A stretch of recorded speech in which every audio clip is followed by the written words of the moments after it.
Good morning, everyone. We're going to start our next lesson in the Likutei Moharan. We finished on Friday, or Monday, sorry. Today's Wednesday. I know what day it is. We finished on Monday one of the most important lessons, the Azamra, right, which talks about the importance for the Breslover community about finding the good. And that is one of the foundational lessons. And if you can truly develop the mindset of finding the good in others, in yourself, in your community, then you can move on to the next step. And the next step is this lesson, lesson 52. We're actually going backward a little bit. This lesson is published earlier in the book, but really being able to engage in what this lesson talks about is contingent upon being able to integrate the lessons of Azamra, the lesson 282, into your life. This lesson is about hitbodedut. Okay, hitbodedut, clinging to God, right? Expressing to God your innermost desires, okay? And actually developing a personal relationship with God where you literally speak to God one-on-one from the depths of your heart, right? That you have to be able to do this, okay, to be able to truly develop a relationship with divinity. So that's what this lesson is all about. And this lesson is ranked as what's called a level 2 lesson. The lessons we've been looking at before have all been level 1. These are kind of just random designations that the Breslover sect gives to different lessons in the Likutei Moharan in terms of their ability to be easily understood. We've been looking at level 1 lessons, which are considered to be quite simple to understand and to wrap one's mind around. This lesson on hitbodedut, clinging to God and your personal relationship with God, is considered level 2. Okay, so this is going to take a little bit more mental acuity to sort of understand and make sure that we understand all of the different concepts that are being talked about here. Okay, I don't think there's any level 3 lessons that I had picked for the Elul challenge, but there are a few level 2s.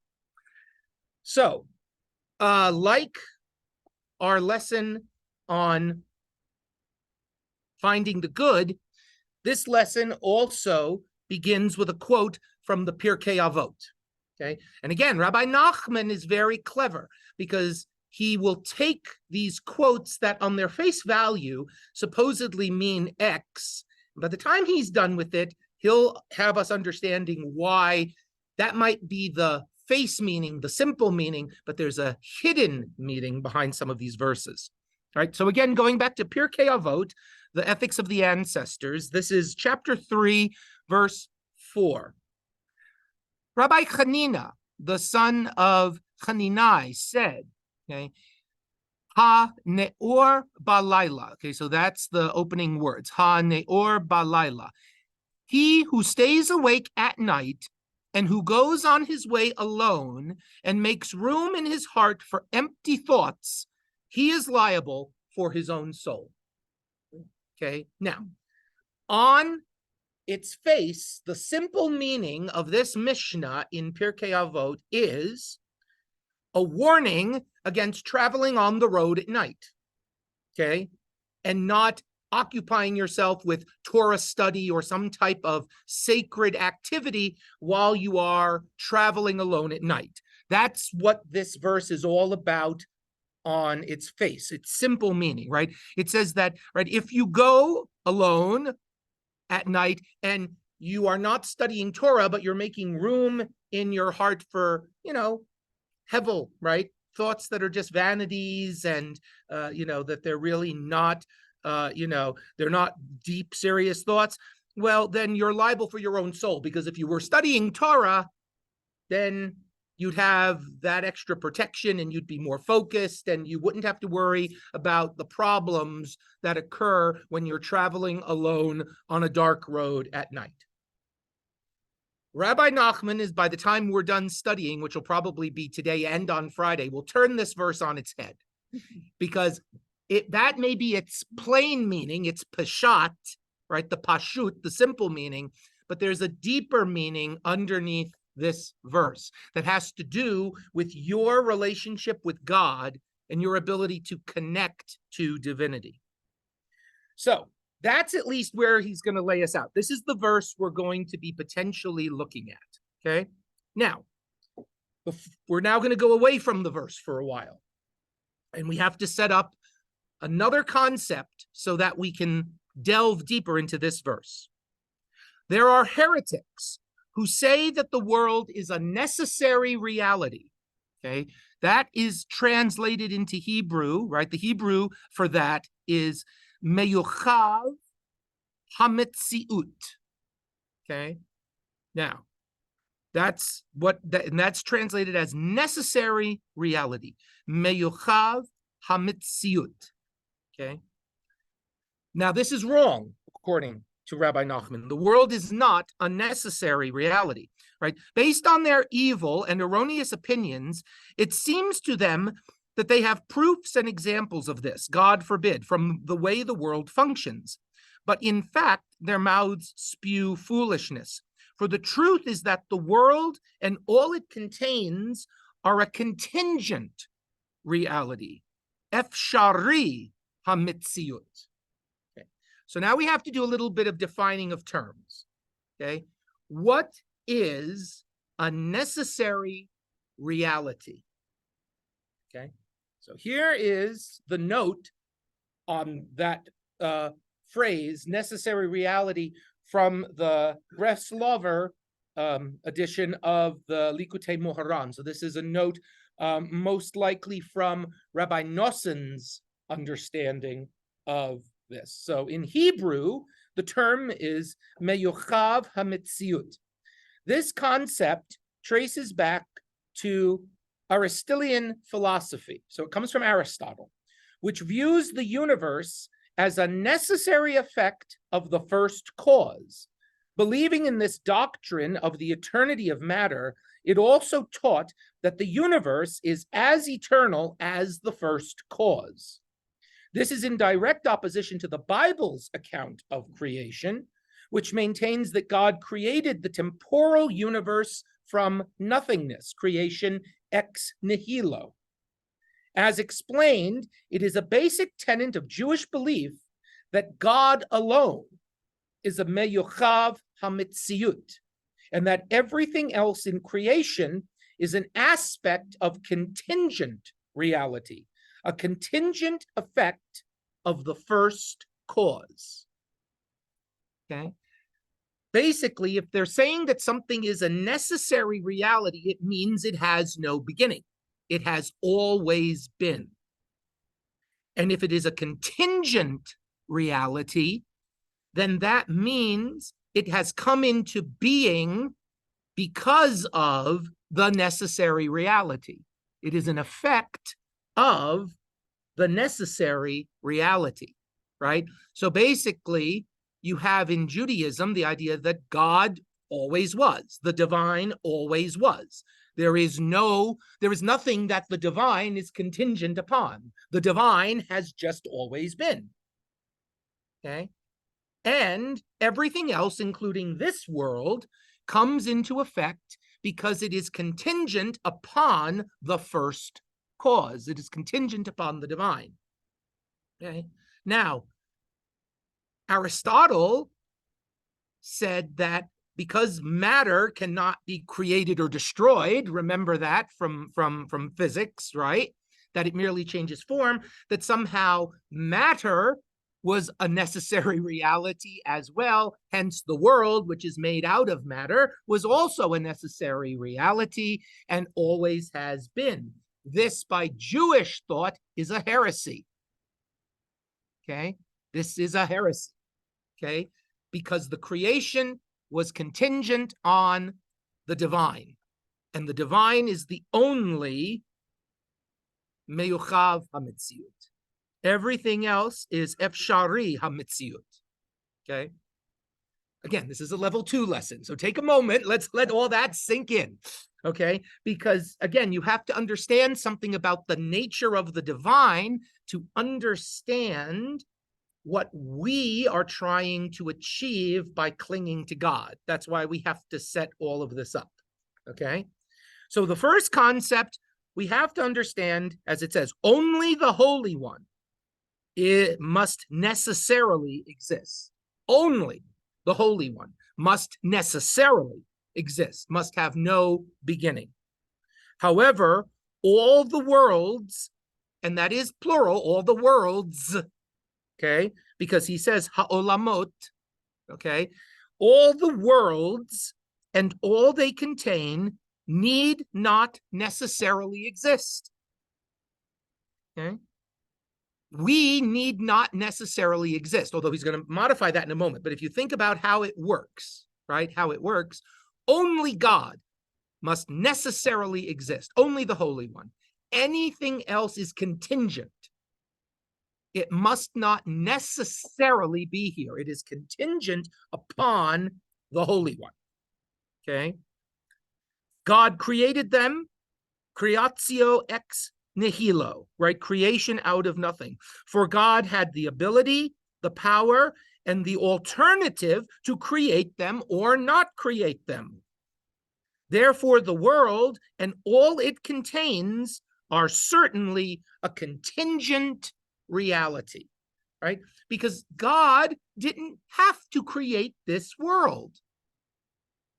Technically, this world is contingent, right? God had the alternative to not create this world, just as God has the alternative to create or not create any world or anything within that world.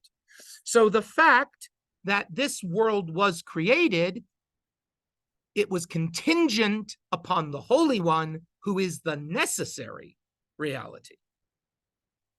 Marnie, you look perplexed. Or at least you look like you have something you want to say. Not quite yet. Not quite yet. Okay. Okay. We're still trying to make sure that we understand this. Okay, so going on to the next verse. Oh, sorry. Yes. This lesson, I'm sorry, I should have said that. Let's go back. So this lesson was delivered sometime in the fall of 1802, the Jewish year 5563. Again, just like with lesson 282, they believe it was given sometime during Sukkot. The new year had just begun. This was sometime in the early part of that Jewish year.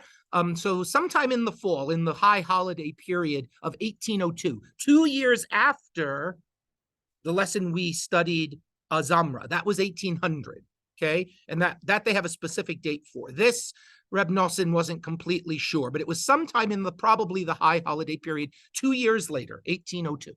I think I got my thought. Okay, let's let Reva finish. Yeah.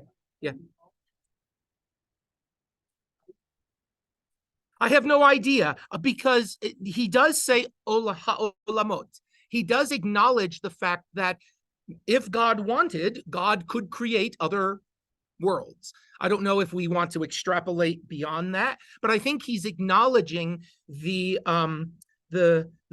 extent to which the Holy One can and does create or not create whatever the Holy One wishes. Well, Galileo was back in the 15, wasn't even? Yeah. But even if that, they also do understand that there are planets, right, in the sky. So he could be referring to them, right? Because we have the planetae, right, and all of that. So he could be referring to the fact that there are other bodies that move and wander and travel in the sky, right? And we understand these to be the planets. They also had to come from the divine. So, I don't know how far we want to draw the line out, but this idea that anything and everything, though, is contingent upon God, who is the only necessary reality. Yes, Mark. God being the necessary reality, does not need humanity Right. to exist. That's right. And Yes. That's the thing, right? yeah, Right. That, yes, right, because God is the necessary reality. Everything else is contingent, right? God ultimately, in the end, did not need us. God made a choice, right? And created us. And then that changed things, as you'll see, right? Because he is going to explain why people believe that the world is a necessary reality, right? That comes from a misunderstanding of not only Aristotle, but Rabbi Nachman is going to show other things as well, right? So, but yes, what Rabbi Nachman is saying is that at least at that moment that God made the choice, that was a choice, and God could have chosen the other. We are, at least in our origins, contingent reality. Like I said, now there's a tweak to that that's coming. There's a tweak, okay? Because Israel, right, the people of Israel, we changed the equation. Once God decides to make us, Israel, then the equation changes slightly, okay? But you have to understand at least the ground, even outside of God making the people of Israel, that there is necessary reality and there is contingent reality. And God alone is the only necessary reality. Everything else, at least in its inception, is contingent upon the Holy One. Okay? Okay, so if people believe that the world is a necessary reality, if they follow Aristotle, right, mistakenly, if they follow Aristotle mistakenly, what is the basis of this mistake that makes it possible for people to incorrectly conclude that the world is a necessary reality? God forbid. Because if you follow Aristotle, the world is also a necessary reality. Okay, and that's wrong according to Rabbi Nachman. But where does this come from? Why do people believe this? Okay, so no. Okay, no, this stems from the fact that now, after the souls of Israel have already been issued and brought down, now the world is certainly in the aspect of necessary reality. Our presence, the presence of the children of Israel, the presence of us, the Jews, we changed the world. Because now, because of our presence, because when God created the souls of Israel and started sending the souls of the children of Israel down into the world changed. The world now, because of us, is a necessary reality, right? Or at least it has taken on the aspect of a necessary reality. It's not really a necessary reality. It's still contingent reality. But our presence here as Jews have shifted the way the world is seen. And therefore, people mistakenly now believe that the world always was a necessary reality. It's just that our presence changed the aspect of the world. Okay? That's how important we are. Okay? That we changed the whole aspect of the world such that people now mistakenly believe that the world has always existed. And it was because of us, our souls, God creating the souls of the children of Israel. Okay? For the world and all it contains were created only for Israel, as is known. And Israel rules the world. So certainly now, after the souls of Israel have been issued and created, God is obliged, so to speak, because you can't oblige God in anything, but God is obliged, so to speak, to create and maintain the world, right? Because we're here and because we have a covenant with God, God can no longer choose to destroy the world whenever God wants. The world is no longer contingent because our presence in the world changes the equation. Once God made our souls and started sending them down, right? The world was made for us. The world was made for us.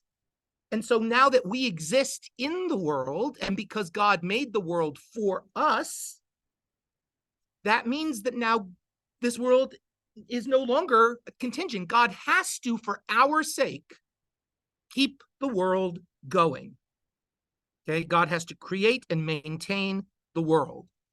So it's no longer something that God on a whim can just say, yes.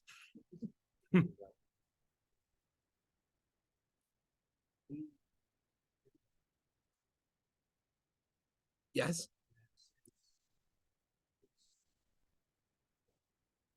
It's a reality. But let's say we were here. But if we weren't here, then the world would still be a contingent event, right? Right. Right. God's perspective, but it is its own kind of reality. The world doesn't need us. Well, It could I think continue as a Saturn or Mars. it could, but the fact that we are here now changes the picture, right? That's what it could have been, but God ultimately made the decision to make us, and making us changed the equation. It changed the aspect of the world, right? Specifically, at least from his viewpoint, us, Israel, right? But yeah, you could even, right? Yeah, sure. The world didn't have to go this way, but once it did, that's it. Now, God is obligated, so to speak, to maintain the world because of our presence in it. If our presence had never been, God would not have been obligated, so to speak, to maintain the world, right? The world is still contingent. That hasn't changed. It's the aspect of it that has changed. Because really, you can't obligate God to do anything. I mean, really, that's why he always has to say obligated, so to speak, right? So to speak, because God cannot be obligated in anything. But our presence puts God in that position where God now is obligated to keep the world going. But ultimately, at the heart of it, your point, I think, is true. This is still contingent reality. It's the aspect of it that has changed. I see a lot of very concerned or potentially perplexing looks. Okay. I'm Are we- lost. I'm lost because is Okay. this Rabbi Nachman's interpretation, or as the first sentence indicates, this is a mistake made by others, not Rabbi Nachman? No. So the mistake is believing in Aristotle. Aristotle says, right, through his philosophies and through Greek philosophy, that the world itself always existed. There was never a point when the world was not. That's Aristotle. That's Greek philosophy. Rabbi Nachman is saying that's incorrect. The Aristotelian view is incorrect, right? The world is not eternal. Only God is eternal. Everything else is contingent upon God. Aristotle doesn't say that. Aristotle says that because matter can neither be created nor destroyed, but merely changes from one form to another, that the world is a necessary reality. That's mistaken, according to Rabbi Nachman. Rabbi Nachman says only God is the necessary reality. The world is a contingent reality. But he wants to help us understand, but why do people believe in Aristotle? Why do they believe in this heresy? It's because of our presence here, the presence of Israel. Because once God made the souls of Israel and started making us as human beings here, Israel, here on the earth, right? That changed the way the world is to be perceived, because the world, at least in Rabbi Nachman's interpretation, right? The world is made for us. And so if the world is made for us as Jewish people, right? That means God is obliged, so to speak, to keep the world going. And because God does keep the world going, people have this false belief that it has always existed. But it's our presence here as Israel that makes people believe that or see that. Yes.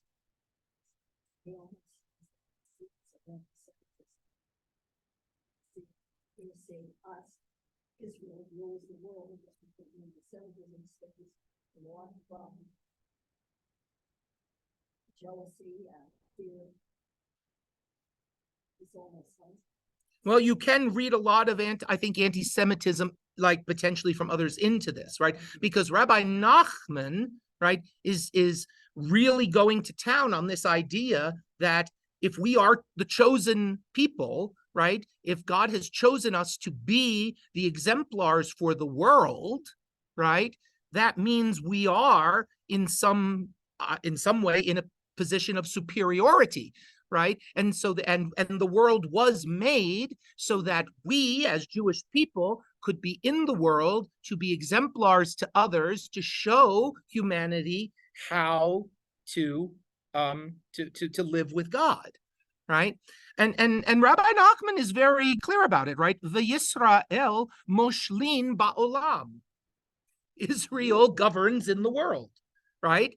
Moshlin, right? So he's very clear about it, right? Now, yes, through misunderstanding, people could read this and then all of a sudden take this and, you can see how anti-Semitism can blossom out of this.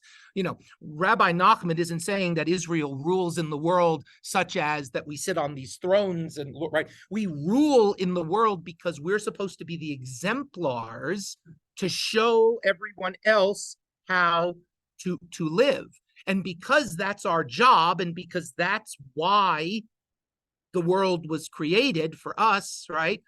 God keeps the world going. And so this leads to the heresy of Aristotle that the world must have always existed, right? And it's because we are here in the world with a specific job to do, right? So, yes. How do we do that as a burden? Yes. Yes. Yes, it could be. Yes. Those who carry the burden. It could be, yes. But remember, Rabbi Nachman says you got to carry that burden with joy. And it's really not a burden because you're in the present moment. But yes, right? Yes, right? Being chosen, right? Quote unquote, isn't some sort of, it's a privilege, but it's not a privilege in that we get to sit on satin cushions and have, right, the whole, no. Our chosenness, right? Pardon? Right. It's a responsibility, and that's what it is, right? But it's because God did this. It's because God created us and made the world for us so that we could fulfill this great responsibility. That's what turned the aspect of the world from contingent reality to what people mistakenly believe as necessary reality, and why they say the world must have always existed. Because God is now in a place where God has to keep the world going for us. Okay? For us to do God's job. Yes, for us to do God's job. Not for us to go fritter away our time at the mall, right? For us to do God's job, which we'll see in a moment, right? But that's where he says the heresy comes from, why Aristotle was wrong. It's because of our presence, because our presence changes the equation in the divine, right? This world isn't really contingent reality anymore. God just can't.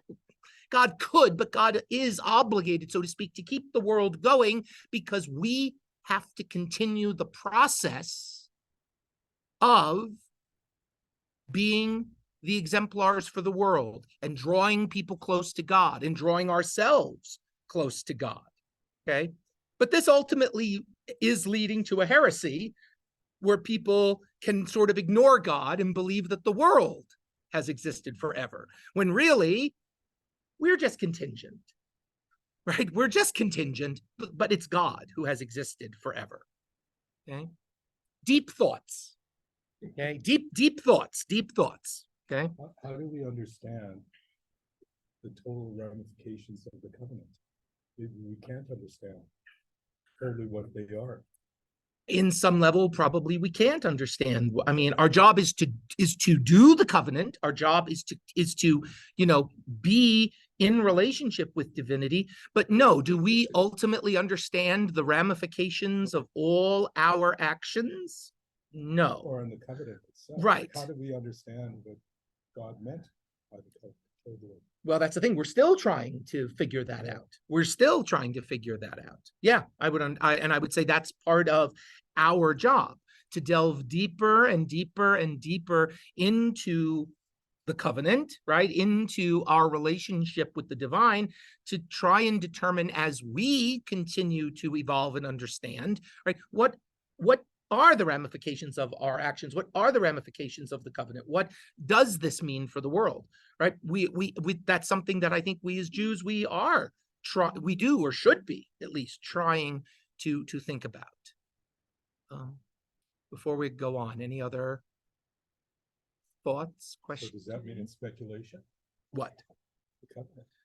The covenant isn't well, No, I but mean, certain aspects of it that maybe we're speculating about that we don't really even understand because we can't understand.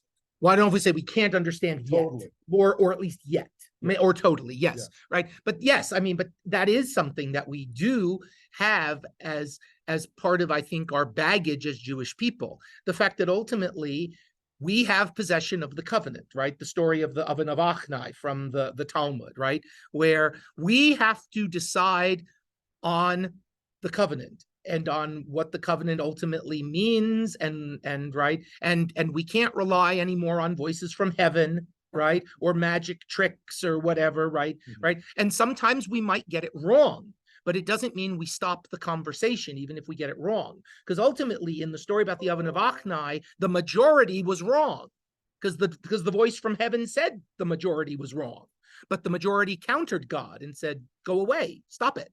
We don't listen to voices from heaven. We have it. We have to continue to figure it out. The covenant being the 10. Well, the covenant being the 613 mitzvot, right? The Torah, right? The whole thing of it, right? But yeah, I think this is part of the fact that we are constantly, right, delving deeper and trying to understand on a deeper level what the covenant is all about, right? And sometimes we will get it wrong, but that doesn't mean that we stop the conversation. That doesn't mean that we stop the relationship. That doesn't mean, right, that it's over. It means that we continue, right, along, right, within our relationship. In a sense of Jew. Yes, yes, not even in a sense, a journey. Yes, Yeah. that's what it is. Okay, so let's see. So we're still on 52:14, right? So we say that right, and Israel rules the world. So certainly now, after the souls of Israel have been issued and created, God is obligated, so to speak, to create and maintain the world. It was on account of this that he issued the souls of Israel in order to create for them all the worlds. But the souls of Israel themselves, when they were issued, they and all the worlds that are dependent upon them, were all a contingent reality. This is because he had the alternative to issue and create them, or to not create them. Okay, so, right, so until God created us as Israel, everything was truly a contingent reality. Okay, our creation changed that. Okay, yet as soon as the Holy One resolved to issue the souls of Israel, then the entire world took on the aspect of necessary reality. For after the souls of Israel were issued, he was obliged, so to speak, to bring the world into being. It was on account of this that their souls were created, so that all the worlds would be created for them, and they would rule over everything. Understand this well. Okay? So what do we have? We have the divine, and the divine is necessary reality. The divine has always existed. Okay?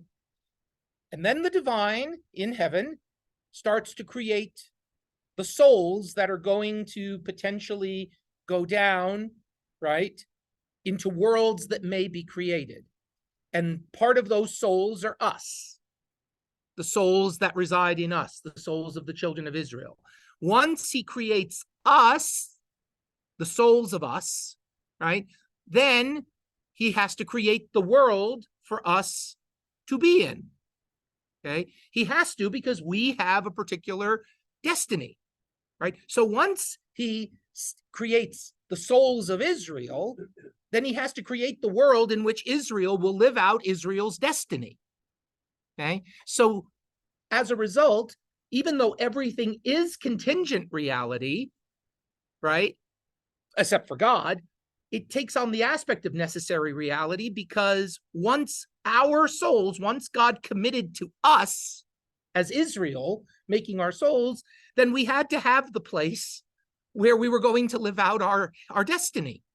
And so that world then, so to speak, had to come into existence, right? It's all contingent on God, yet people, this is again a very in-depth way of saying why people sometimes think differently, right? But it's because of us, right? But that's what it is. You had God, and God then creates souls, and then God specifically creates the souls that are going to be Israel, and Israel is going to have a unique relationship with the divine and a unique history and a unique destiny. So once God commits to us, then God also has to commit to the place where we're going to live that out. And then you have the world. But it's all contingent on the first one. It's just that God moves away from that so that we, as Israel, can have the place to live out the covenant and to live out being in relationship with God. But don't let this lead you into heresy, thinking that this world must have always existed, right? That's not true. It's just that God has such a powerful, unique relationship with us. And we saw this. We saw this in the very first lesson. God has such a unique relationship with us that God just wants to override justice for us, right? Think all the way back to that first lesson about finding God in the obstacles. And it says, God loves justice, but God loves Israel more. And as a result of that, God then has to place God's self in all of the obstacles, because God can't override justice, but God has to do something because of the uniqueness of us and because of the great love that God has for us. And now we're taking it now to the next level, right? That great love that God has for us as Israel actually changes the aspect of this world so that people think that this world must have always existed, right? Because God committed to us and therefore had to commit to a place where we could actually live out the covenant in all of its frustration, in all of its glory and all of its burdens, right? I mean, think about that, right? Our presence here has altered the aspect of the world on some deep, profound way. Again, remember where this is being taught, in Ukraine in the 1800s. Think about this, right? A persecuted Jewish community that has to undergo pogrom after pogrom and persecution after persecution, right? And they're being told, you are so special that your presence actually alters the aspect of the world. Ironically, it leads people to a heresy if they're not careful, right? But that's how special we are as Israel, that our presence actually changes the aspect of the world, right? Because now God is so committed to us that God also has to be committed to the world or worlds that he gives us, right? Because that's how much God loves us. That's how much God is in relationship with us. That's how much the divine is connected to you, right? This is all going to be developed as to why it's possible for us to actually have that unique relationship with divinity, because this is how much the divine wants us and desires us. Okay. Okay. So, going on. Now, the main intention behind his creating the entire world for Israel was so that Israel could carry out his will, and so that they should return and cleave to their source, that they should return and be encompassed in God, who is a necessary reality. For this, it was for this that everything was created. Okay, so God creates the world for us, right? God creates our souls, right? The souls of Israel. God creates the world in which we will live out the covenant, because that is why we are here. right? We are here so that we should carry out God's will. And by carrying out God's will, we return and cleave to our source. We return and cleave to our source, which is necessary reality. Everything in this world was created so that we can live out the covenant, and through living out the covenant, return to God, return to necessary reality. We are contingent reality, but if we live out the covenant, we actually become encompassed in necessary reality. Okay? We then actually change ourselves in some way and become part of the divine, which is the necessary reality. So even though we think of ourselves as contingent reality, and we are, when we elevate ourselves by living the covenant out in the world that God has made for us, we return and actually become part of the necessary reality. Okay? We see then that whenever Israel does the will of the omnipresent and is enveloped in its source, who is a necessary reality, through this, the entire world, which was created for them, is encompassed in necessary reality. This is the primary purpose for which the world was created, and only because of this is God obliged, so to speak, to create and maintain all the worlds for Israel, so that they should carry out his will, as explained above. So, right? So we carry out God's will, and as we carry out God's will in this world and draw ourselves and the world closer back to its source, we then become encompassed in God, who is the necessary reality, which means that we then ultimately return to the necessary reality from which we sprung, which means that by doing God's will, we actually change ourselves from a contingent reality to a necessary reality. But we have to do God's will in the world to be able to do that, right? And the better we do that, the more we change ourselves and also change the world. I find that there's a Okay, go on. because by doing that, we create an isolationism for Israel. At the same time, we are told to do the mitzvah, which is going out into the world. That's right. And so, But it's not just for us, right? When we do it, right, we actually allow the entire world to be encompassed in necessary reality. So it doesn't just change us, it changes the entire world, right? So even though we are isolated, we are separate from the rest of the nations, ultimately in the end, our actions will encompass and bring the whole world. So I don't say there's a contradiction. What there is there's a tension. okay, There's a tension. There's a tension between the fact that Israel is set apart, but the actions of Israel, even though we are set apart, have an effect on the entire world and the ability of the entire world to become encompassed within the divine. it's much easier for us in this time to participate in the entire world Yes, as then. yes, And yes.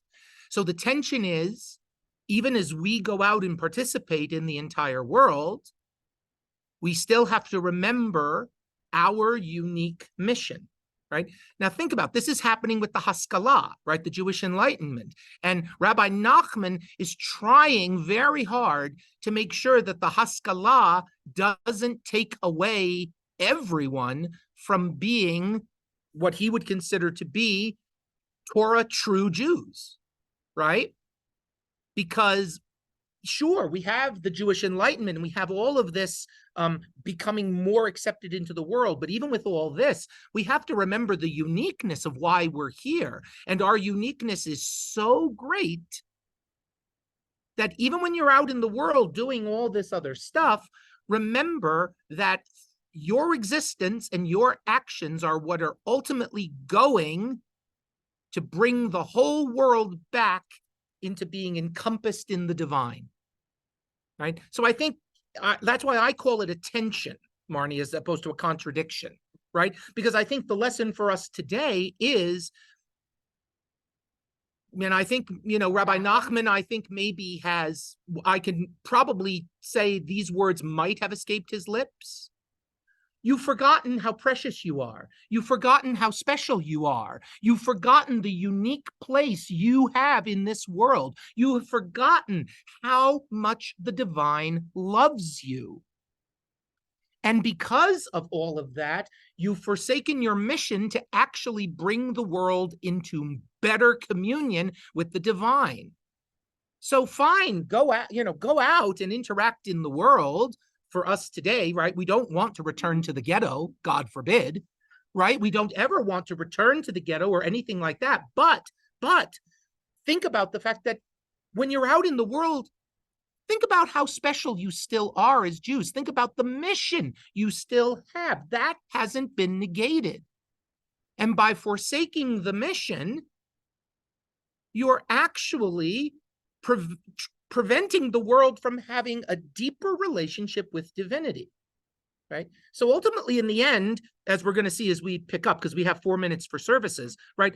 What's going to happen is we have to start working on ourselves first, right? Because think about that with Rabbi Nachman. He always says, but it always goes back to us, right? Yes, sorry, Lila. So, I always thought about this saying, every Jew should believe that because of him or her, the world was created. Yes, and this is why we should believe that, right? Rabbi Nachman, thank you, right? Rabbi Nachman is showing us why that statement is true, why we should believe that, right? We should believe that because our actions have the ability to bring the world into better alignment with the divine. Our actions have the ability to draw all of the world into the necessary reality of the Holy One. Okay? And so that's why we have to believe that for us the whole world was created, even each individual, right? And then even as a people, right? That's not some fanciful story. There's an actual reason why we believe it, and this is why we believe it. Since we have, yeah. My take on this is like, okay. Well, hold on. Just let me stop the recording for a moment because we only have 2 minutes. So we'll stop at least for today for a moment, and I will pick this up on Friday. So thank you all. Sorry. Just let me make sure we stop. Okay.